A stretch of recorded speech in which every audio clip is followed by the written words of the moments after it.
একদিকে স্বজন হারানোর বেদনা, অন্যদিকে বিজয় অর্জনের 1 মাস পূর্তি।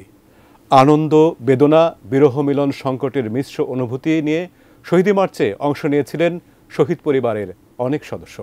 তাদের একটাই চাওয়া, ছাত্র জনতার আত্মত্যাগের স্মৃতি যেন ভুলে না যায় বাংলাদেশ। জাহিদ হোসেনের প্রতিবেদন।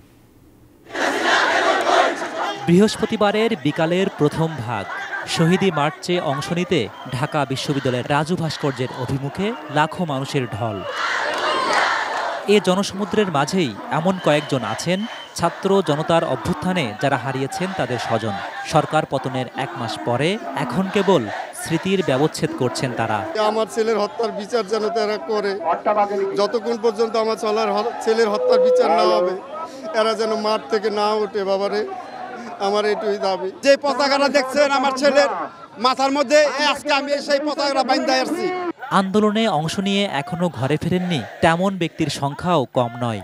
নিখোঁজ ব্যক্তিদের পরিবারের সদস্যদের তাই সময় যাচ্ছে হাসপাতালের মর্গে মর্গে। শিয়া বাটার ও ভিটামিন ই সমৃদ্ধ lily glam beauty soap. Lily, always beautiful.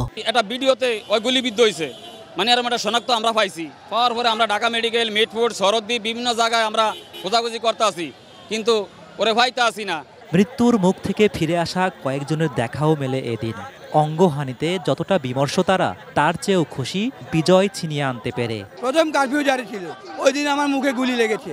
আমি গুলি লেগে আমার 14টা দাঁত পড়ে গেছে, দেখেন এই যে।